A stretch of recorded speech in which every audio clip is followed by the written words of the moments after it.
The Adventures of Sherlock Holmes. The 5 Orange Pips. When I glance over my notes and records of the Sherlock Holmes cases between the years 82 and 90, I am faced by so many which present strange and interesting features that it is no easy matter to know which to choose and which to leave. Some, however, have already gained publicity through the papers, and others have not offered a field for those peculiar qualities which my friend possessed in so high a degree, and which it is the object of these papers to illustrate. Some, too, have baffled his analytical skill, and would be as narratives, beginnings without an ending, while others have been but partially cleared up, and have their explanations founded rather upon conjecture and surmise than on that absolute logical proof which was so dear to him. There is, however, one of these last, which was so remarkable in its details and so startling in its results, that I am tempted to give some account of it, in spite of the fact that there are points in connection with it which never have been, and probably never will be, entirely cleared up. The year 87 furnished us with a long series of cases of greater or less interest, of which I retain the records. Among my headings under this one 12 months, I find an account of the adventure of the Paradol Chamber, of the Amateur Mendicant Society, who held a luxurious club in the lower vault of a furniture warehouse, of the facts connected with the loss of the British bark Sophie Anderson, of the singular adventures of the Grice Pattersons in the island of Uffa, and finally of the Camberwell poisoning case. In the latter, as may be remembered, Sherlock Holmes was able, by winding up the dead man's watch, to prove that it had been wound up 2 hours before, and that therefore the deceased had gone to bed within that time, a deduction which was of the greatest importance in clearing up the case. All these I may sketch out at some future date, but none of them present such singular features as the strange train of circumstances which I have now taken up my pen to describe. It was in the latter days of September, and the equinoctial gales had set in with exceptional violence. All day the wind had screamed and the rain had beaten against the windows, so that even here in the heart of great handmade London, we were forced to raise our minds for the instant from the routine of life, and to recognize the presence of those great elemental forces which shriek at mankind through the bars of his civilization like untamed beasts in a cage. As evening drew in, the storm grew higher and louder, and the wind cried and sobbed like a child in the chimney. Sherlock Holmes sat moodily at one side of the fireplace, cross-indexing his records of crime, while I at the other was deep in one of Clark Russell's fine sea stories, until the howl of the gale from without seemed to blend with the text, and the splash of the rain to lengthen out into the long swash of the sea waves. My wife was on a visit to her mother's, and for a few days I was a dweller once more in my old quarters at Baker Street. "Why," said I, glancing up at my companion, "that was surely the bell.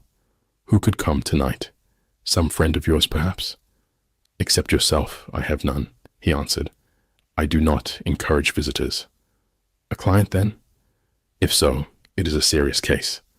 Nothing less would bring a man out on such a day and at such an hour, but I take it that it is more likely to be some crony of the landlady's." Sherlock Holmes was wrong in his conjecture, however, for there came a step in the passage and a tapping at the door. He stretched out his long arm to turn the lamp away from himself and towards the vacant chair upon which a newcomer must sit. "Come in," said he. The man who entered was young, some 22 at the outside, well-groomed and trimly clad, with something of refinement and delicacy in his bearing. The streaming umbrella which he held in his hand, and his long, shining waterproof, told of the fierce weather through which he had come. He looked about him anxiously in the glare of the lamp, and I could see that his face was pale and his eyes heavy, like those of a man who is weighed down with some great anxiety. "I owe you an apology," he said, raising his golden pince-nez to his eyes. "I trust that I am not intruding. I fear that I have brought some traces of the storm and rain into your snug chamber." "Give me your coat and umbrella," said Holmes. "They may rest here on the hook and will be dry presently. You have come up from the southwest, I see." "Yes, from Horsham. That clay and chalk mixture, which I see upon your toe caps, is quite distinctive. I have come for advice. That is easily got. And help. That is not always so easy. I have heard of you, Mr. Holmes. I heard from Major Prendergast how you saved him in the Tankerville Club scandal." "Ah, of course. He was wrongfully accused of cheating at cards. He said that you could solve anything. He said too much. That you are never beaten. I have been beaten 4 times, 3 times by men, and once by a woman. But what is that compared with the number of your successes? It is true that I have been generally successful. Then you may be so with me. I beg that you will draw your chair up to the fire and favor me with some details as to your case. It is no ordinary one. None of those which come to me are. I am the last court of appeal. And yet I question, sir, whether in all your experience you have ever listened to a more mysterious and inexplicable chain of events than those which have happened in my own family. You fill me with interest," said Holmes. "Pray give us the essential facts from the commencement, and I can afterwards question you as to those details which seem to me to be most important." The young man pulled his chair up and pushed his wet feet out towards the blaze. "My name," said he, "is John Openshaw, but my own affairs have, as far as I can understand, little to do with this awful business. It is a hereditary matter, so in order to give you an idea of the facts, I must go back to the commencement of the affair. You must know that my grandfather had 2 sons, my uncle Elias and my father Joseph. My father had a small factory at Coventry, which he enlarged at the time of the invention of bicycling. He was a patentee of the Openshaw unbreakable tire, and his business met with such success that he was able to sell it and to retire upon a handsome competence. My uncle Elias emigrated to America when he was a young man and became a planter in Florida, where he was reported to have done very well. At the time of the war, he fought in Jackson's army, and afterwards under Hood, where he rose to be a colonel. When Lee laid down his arms, my uncle returned to his plantation, where he remained for 3 or 4 years. About 1869 or 1870, he came back to Europe and took a small estate in Sussex near Horsham. He had made a very considerable fortune in the States, and his reason for leaving them was his aversion to the Negroes and his dislike of the Republican policy in extending the franchise to them. He was a singular man, fierce and quick-tempered, very foul-mouthed when he was angry, and of a most retiring disposition. During all the years that he lived at Horsham, I doubt if ever he set foot in the town. He had a garden and 2 or 3 fields round his house, and there he would take his exercise, though very often for weeks on end he would never leave his room. He drank a great deal of brandy and smoked very heavily, but he would see no society and did not want any friends, not even his own brother. He didn't mind me.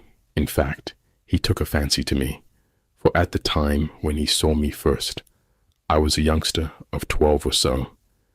This would be in the year 1878, after he had been 8 or 9 years in England. He begged my father to let me live with him, and he was very kind to me in his way. When he was sober, he used to be fond of playing backgammon and draughts with me, and he would make me his representative both with the servants and with the tradespeople, so that by the time that I was 16, I was quite master of the house. I kept all the keys and could go where I liked and do what I liked, so long as I did not disturb him in his privacy. There was one singular exception, however, for he had a single room, a lumber room up among the attics, which was invariably locked, and which he would never permit either me or anyone else to enter. With a boy's curiosity, I have peeped through the keyhole, but I was never able to see more than such a collection of old trunks and bundles as would be expected in such a room. One day, it was in March 1883, a letter with a foreign stamp lay upon the table in front of the colonel's plate. It was not a common thing for him to receive letters, for his bills were all paid in ready money, and he had no friends of any sort. "From India," said he, as he took it up. "Pondicherry postmark. What can this be?" Opening it hurriedly, out there jumped 5 little dried orange pips, which pattered down upon his plate. I began to laugh at this, but the laugh was struck from my lips at the sight of his face. His lip had fallen, his eyes were protruding, his skin the color of putty, and he glared at the envelope which he still held in his trembling hand. "KKK," he shrieked, and then, my God, my sins have overtaken me." "What is it, uncle?" I cried. "Death," said he, and rising from the table, he retired to his room, leaving me palpitating with horror. I took up the envelope and saw scrawled in red ink upon the inner flap, just above the gum, the letter K 3 times repeated. There was nothing else save the 5 dried pips. What could be the reason of his overpowering terror? I left the breakfast table, and as I ascended the stair, I met him coming down with an old rusty key, which must have belonged to the attic, in one hand, and a small brass box, like a cash box, in the other. "They may do what they like, but I'll checkmate them still," said he with an oath. "Tell Mary that I shall want a fire in my room today, and send down to Fordham, the Horsham lawyer." I did as he ordered, and when the lawyer arrived, I was asked to step up to the room. The fire was burning brightly, and in the grate there was a mass of black, fluffy ashes as of burned paper, while the brass box stood open and empty beside it. As I glanced at the box, I noticed, with a start, that upon the lid was printed the treble K, which I had read in the morning upon the envelope. "I wish you, John," said my uncle, "to witness my will. I leave my estate, with all its advantages and all its disadvantages, to my brother, your father, whence it will, no doubt, descend to you. If you can enjoy it in peace, well and good. If you find you cannot, take my advice, my boy, and leave it to your deadliest enemy. I am sorry to give you such a two-edged thing, but I can't say what turn things are going to take. Kindly sign the paper where Mr. Fordham shows you." I signed the paper as directed, and the lawyer took it away with him. The singular incident made, as you may think, the deepest impression upon me, and I pondered over it and turned it every way in my mind without being able to make anything of it. Yet I could not shake off the vague feeling of dread which it left behind, though the sensation grew less keen as the weeks passed and nothing happened to disturb the usual routine of our lives. I could see a change in my uncle, however. He drank more than ever, and he was less inclined for any sort of society. Most of his time he would spend in his room, with the door locked upon the inside, but sometimes he would emerge in a sort of drunken frenzy and would burst out of the house and tear about the garden with a revolver in his hand, screaming out that he was afraid of no man, and that he was not to be cooped up, like a sheep in a pen, by man or devil. When these hot fits were over, however, he would rush tumultuously in at the door, and lock and bar it behind him, like a man who can brazen it out no longer against the terror which lies at the roots of his soul. At such times, I have seen his face, even on a cold day, glisten with moisture, as though it were new raised from a basin.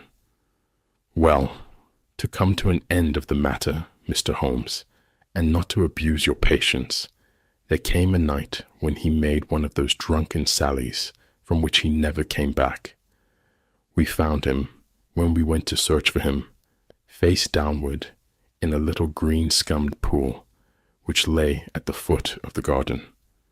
There was no sign of any violence, and the water was but 2 feet deep, so that the jury, having regard to his known eccentricity, brought in a verdict of suicide.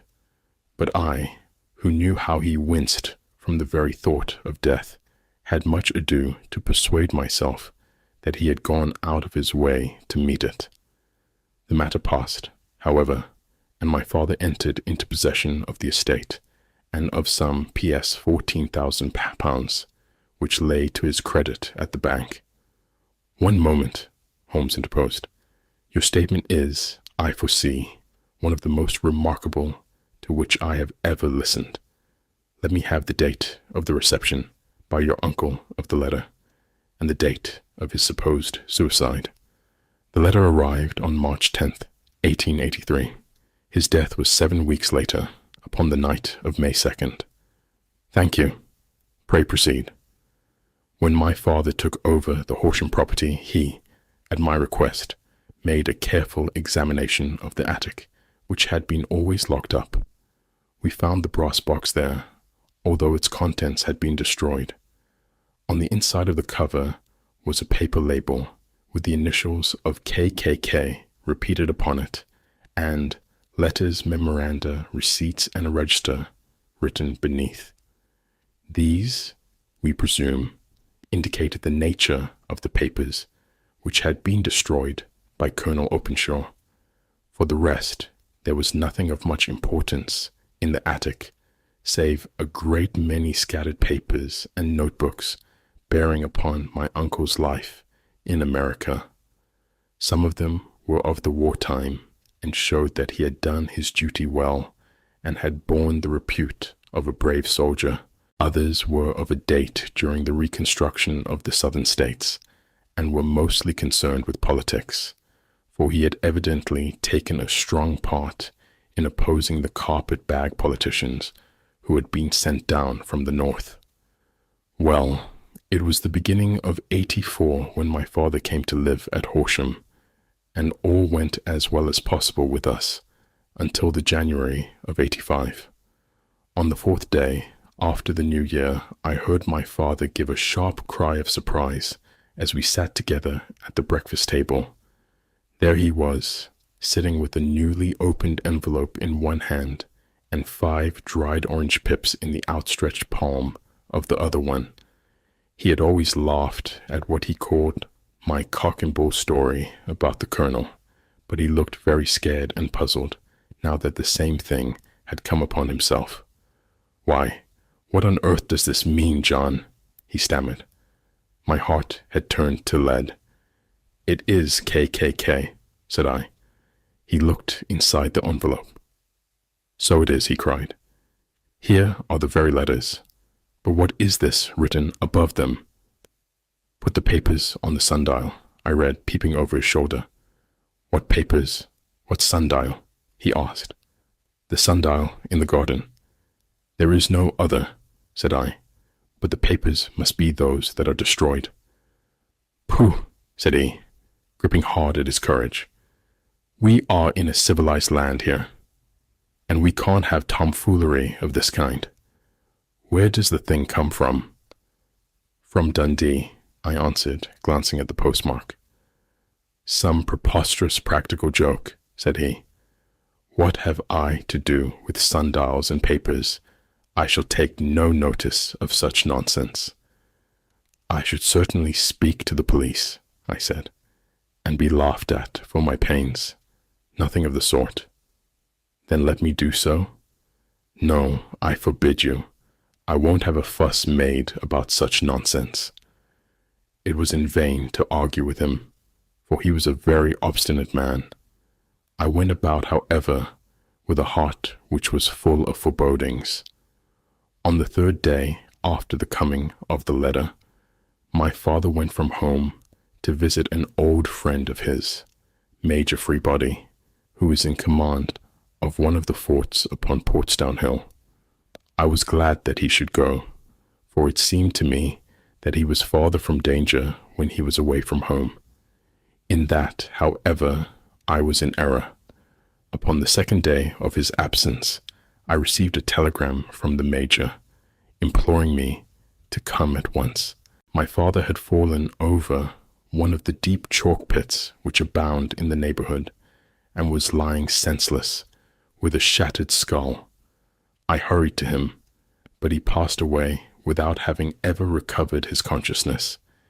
He had, as it appears, been returning from Fareham in the twilight, and as the country was unknown to him, and the chalk pit unfenced, the jury had no hesitation in bringing in a verdict of death from accidental causes.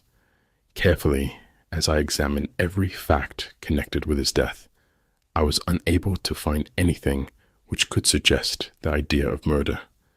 There were no signs of violence, no footmarks, no robbery, no record of strangers having been seen upon the roads. And yet, I need not tell you that my mind was far from at ease, and that I was well nigh certain that some foul plot had been woven around him. In this sinister way I came into my inheritance. You will ask me why I did not dispose of it. I answer, because I was well convinced that our troubles were in some way dependent upon an incident in my uncle's life, and that the danger would be as pressing in one house as in another. It was in January 85 that my poor father met his end, and 2 years and 8 months have elapsed since then. During that time, I have lived happily at Horsham, and I had begun to hope that this curse had passed away from the family, and that it had ended with the lost generation. I had begun to take comfort too soon, however. Yesterday morning the blow fell in the very shape in which it had come upon my father. The young man took from his waistcoat a crumpled envelope, and turning to the table, he shook out upon it 5 little dried orange pips. This is the envelope, he continued. The postmark is London, Eastern Division. Within are the very words which were upon my father's last message, KKK. And then, put the papers on the sundial. What have you done? Asked Holmes. Nothing. Nothing? To tell the truth. He sank his face into his thin white hands. I have felt helpless. I have felt like one of those poor rabbits when the snake is writhing towards it. I seem to be in the grasp of some resistless, inexorable evil which no foresight and no precautions can guard against. Tut, tut, cried Sherlock Holmes. You must act, man, or you are lost. Nothing but energy can save you. This is no time for despair. I have seen the police. Ah, but they listened to my story with a smile. I am convinced that the inspector has formed the opinion that the letters are all practical jokes, and that the deaths of my relations were really accidents, as the jury stated, and were not to be connected with the warnings. Holmes shook his clenched hands in the air. "Incredible imbecility," he cried. "They have, however, allowed me a policeman, who may remain in the house with me. Has he come with you tonight?" "No. His orders were to stay in the house." Again Holmes raved in the air. "Why did you come to me?" he said. "And above all, why did you not come at once?" "I did not know. It was only today that I spoke to Major Prendergast about my troubles and was advised by him to come to you. It is really 2 days since you had the letter. We should have acted before this. You have no further evidence, I suppose, than that which you have placed before us. No suggestive detail which might help us." "There is one thing," said John Openshaw. He rummaged in his coat pocket, and, drawing out a piece of discolored, blue-tinted paper, he laid it out upon the table. "I have some remembrance," said he, "that on the day when my uncle burned the papers, I observed that the small unburned margins which lay amid the ashes were of this particular color. I found this single sheet upon the floor of his room, and I am inclined to think that it may be one of the papers which has, perhaps, fluttered out from among the others, and in that way has escaped destruction. Beyond the mention of PIPS, I do not see that it helps us much. I think myself that it is a page from some private diary. The writing is undoubtedly my uncle's." Holmes moved the lamp, and we both bent over the sheet of paper, which showed by its ragged edge that it had indeed been torn from a book. It was headed March 1869, and beneath were the following enigmatical notices: 4th Hudson came, same old platform. 7th, set the pips on Macaulay, Paramore, and John Swain of St. Augustine. 9th, Macaulay cleared. 10th, John Swain cleared. 12th, visited Paramore. "Oh well." "Thank you," said Holmes, folding up the paper and returning it to our visitor. "And now you must on no account lose another instant. We cannot spare time even to discuss what you have told me. You must get home instantly and act." "What shall I do?" "There is but one thing to do. It must be done at once. You must put this piece of paper which you have shown us into the brass box which you have described. You must also put in a note to say that all the other papers were burned by your uncle, and that this is the only one which remains. You must assert that in such words as will carry conviction with them. Having done this, you must at once put the box out upon the sundial, as directed. Do you understand?" "Entirely. Do not think of revenge, or anything of the sort at present. I think that we may gain that by means of the law, but we have our web to weave, while theirs is already woven.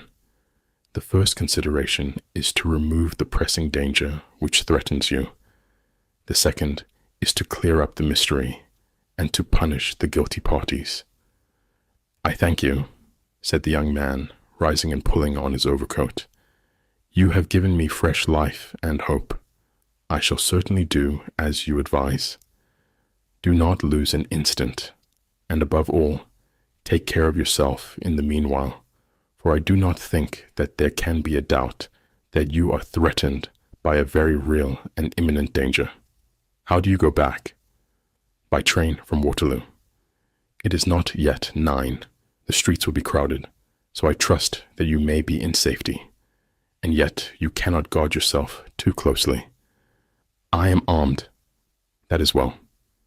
Tomorrow I shall set to work upon your case." "I shall see you at Horsham then?" "No, your secret lies in London. It is there that I shall seek it. Then I shall call upon you in a day, or in 2 days, with news as to the box and the papers. I shall take your advice in every particular. He shook hands with us and took his leave. Outside the wind still screamed and the rain splashed and pattered against the windows. This strange, wild story seemed to have come to us from amid the mad elements, blown in upon us like a sheet of seaweed in a gale, and now to have been reabsorbed by them once more. Sherlock Holmes sat for some time in silence, with his head sunk forward and his eyes bent upon the red glow of the fire. Then he lit his pipe, and leaning back in his chair, he watched the blue smoke rings as they chased each other up to the ceiling. "I think, Watson," he remarked at last, "that of all our cases we have had none more fantastic than this. Save, perhaps, the sign of 4. Well, yes, save, perhaps, that. And yet this John Openshaw seems to me to be walking amid even greater perils than did the Sholtos. But have you," I asked, "formed any definite conception as to what these perils are?" "There can be no question as to their nature," he answered.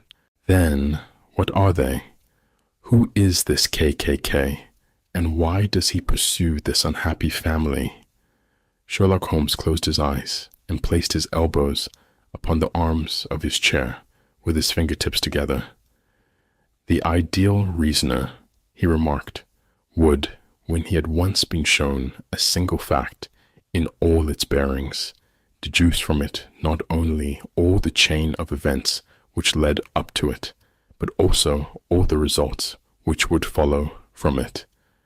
As Cuvier could correctly describe a whole animal by the contemplation of a single bone, so the observer who has thoroughly understood one link in a series of incidents should be able to accurately state all the other ones, both before and after.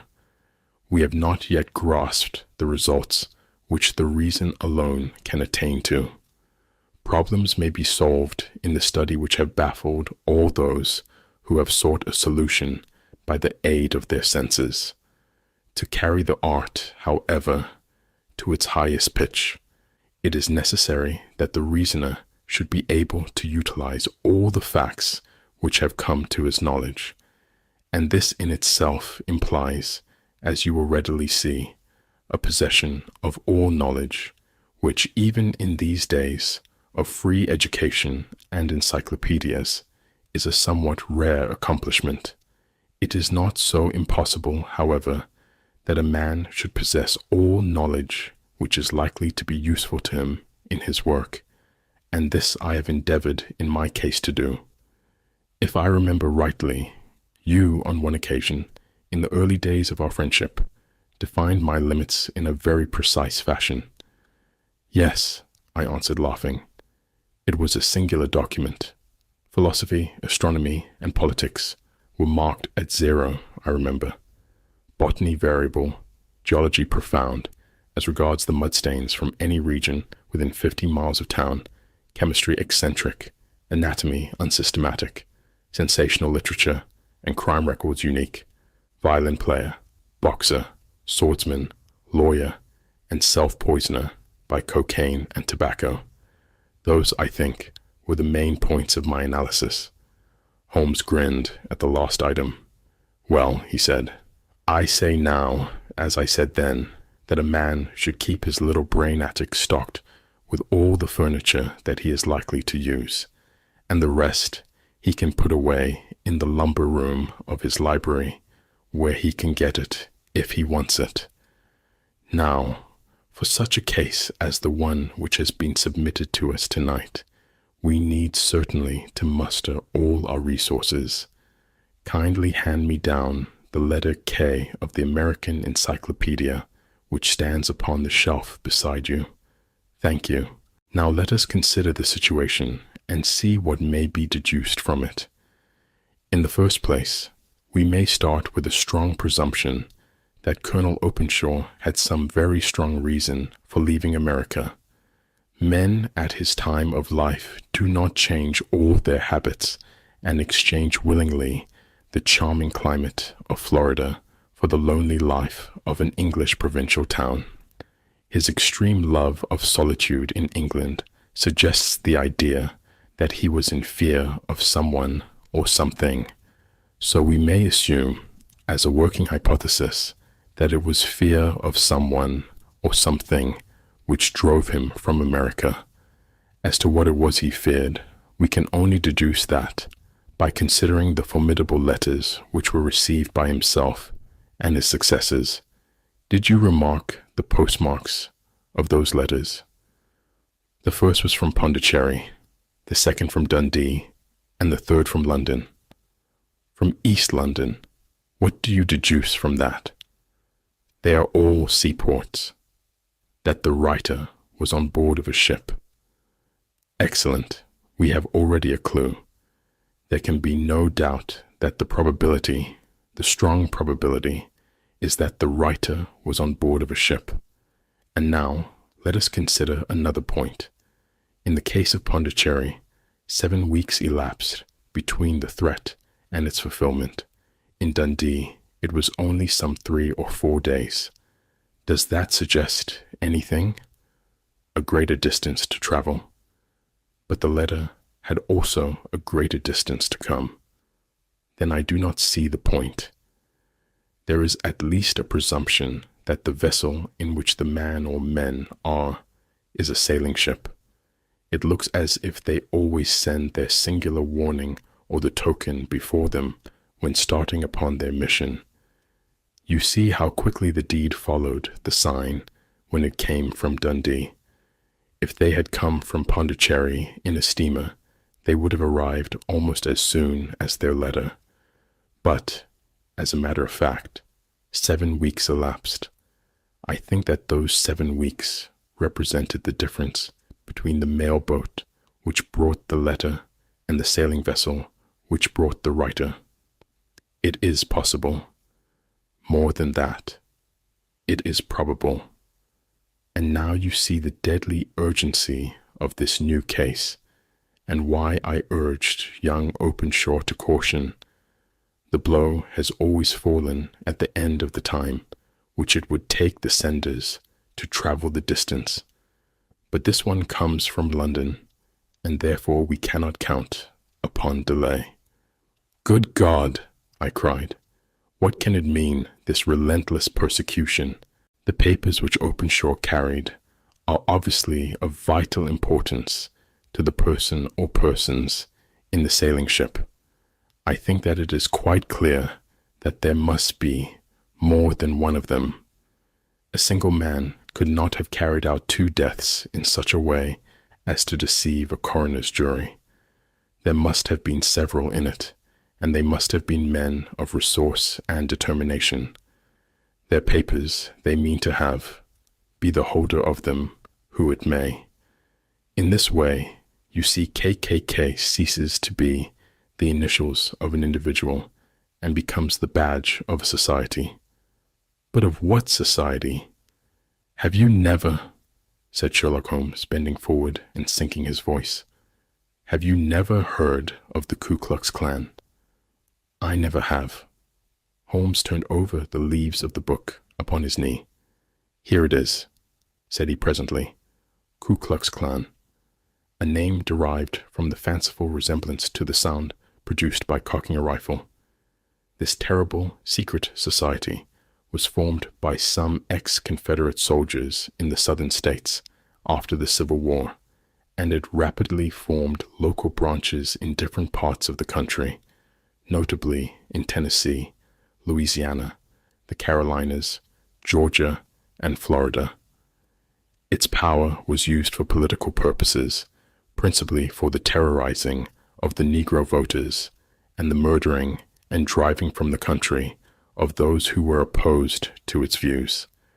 Its outrages were usually preceded by a warning sent to the marked man in some fantastic but generally recognized shape, a sprig of oak leaves in some parts, melon seeds, or orange pips in others. On receiving this, the victim might either openly abjure his former ways or might fly from the country. If he braved the matter out, death would unfailingly come upon him, and usually in some strange and unforeseen manner.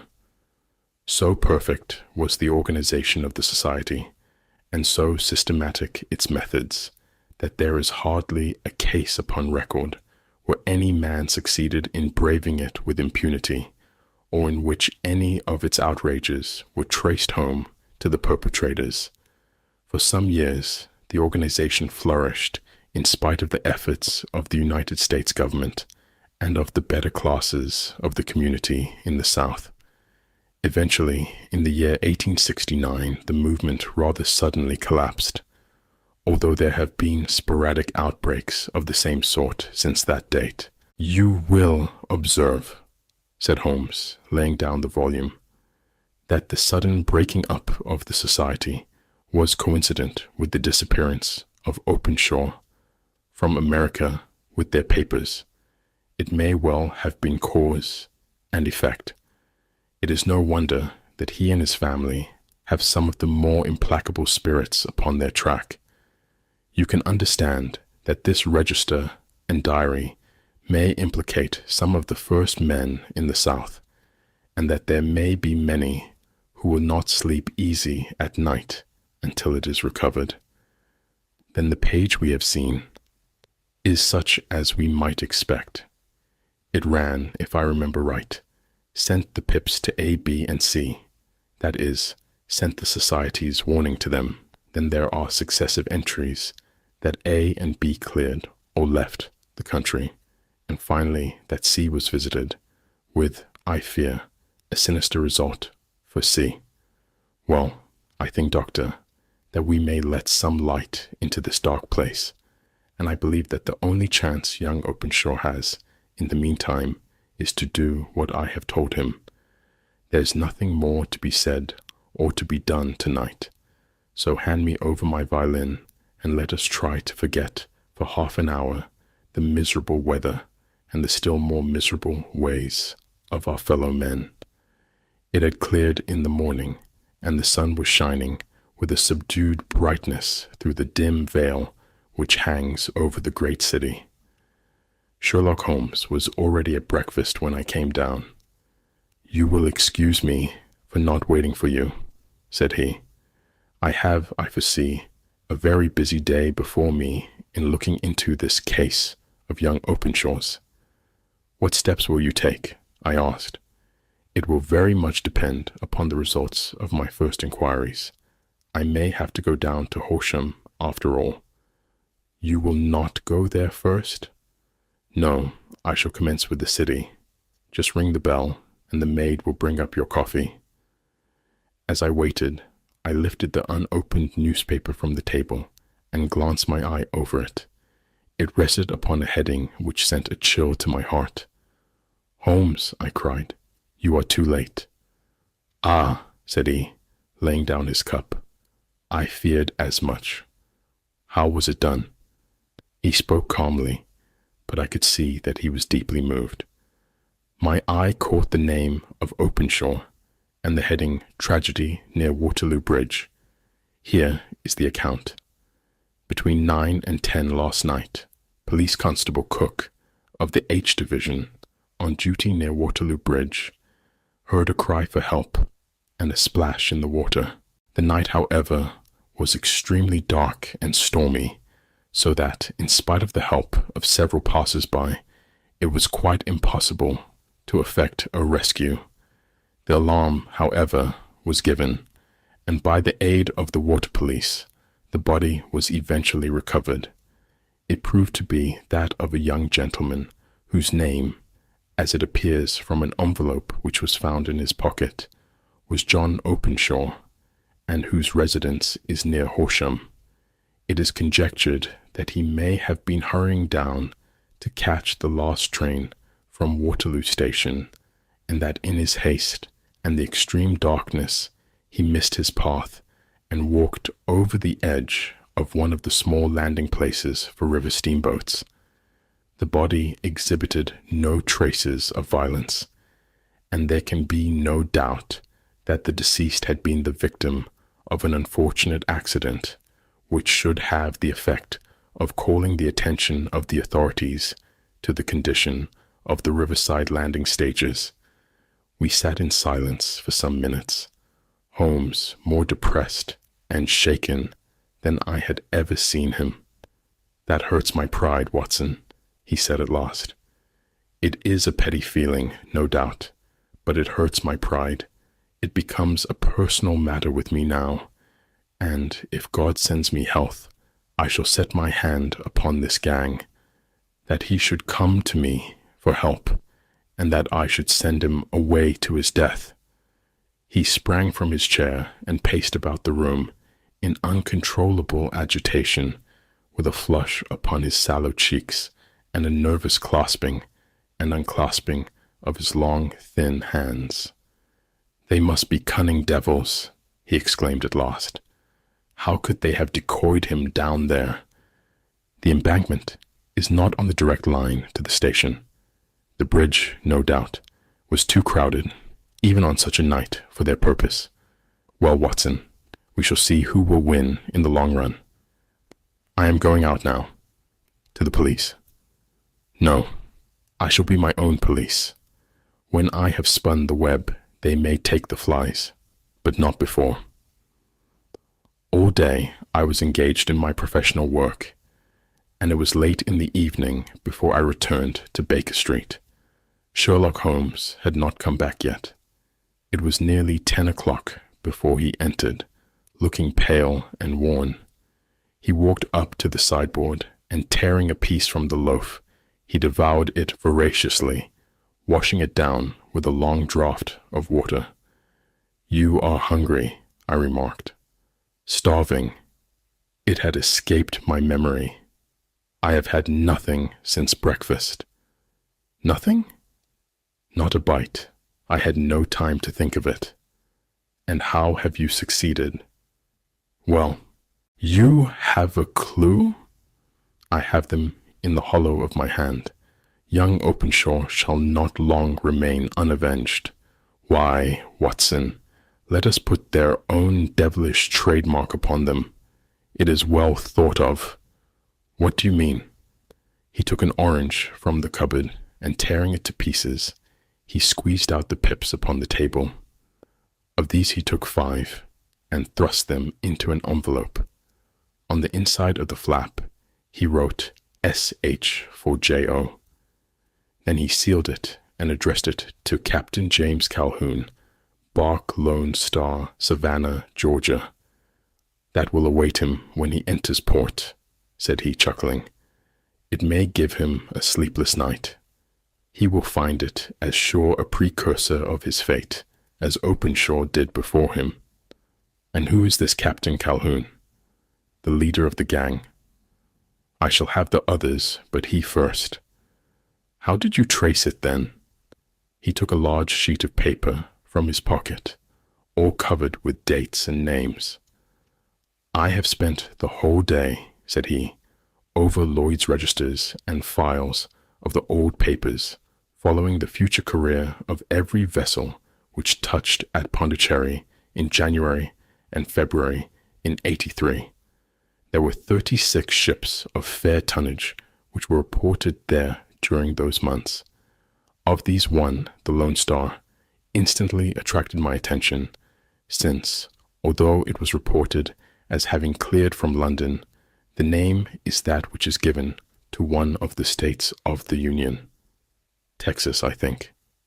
I was not, and am not sure which, but I knew that the ship must have an American origin. What then?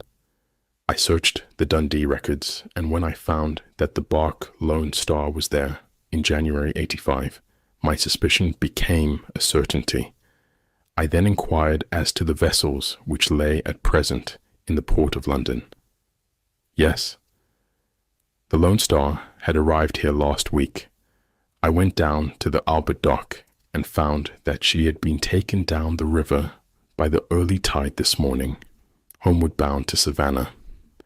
I wired to Gravesend and learned that she had passed some time ago, and as the wind is easterly, I have no doubt that she is now past the Goodwins, and not very far from the Isle of Wight.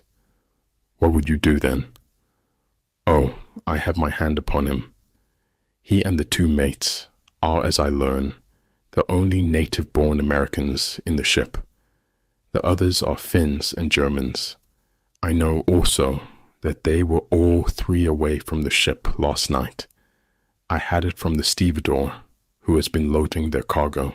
By the time that their sailing ship reaches Savannah, the mailboat will have carried this letter, and the cable will have informed the police of Savannah that these three gentlemen are badly wanted here upon a charge of murder. There is ever a flaw, however, in the best laid of human plans, and the murderers of John Openshaw were never to receive the orange pips which would show them that another, as cunning and as resolute as themselves, was upon their track. Very long and very severe were the equinoctial gales that year. We waited long for news of the Lone Star of Savannah, but none ever reached us. We did at last hear that somewhere far out in the Atlantic, a shattered sternpost of a boat was seen swinging in the trough of a wave, with the letters LS carved upon it, and that is all which we shall ever know of the fate of the Lone Star.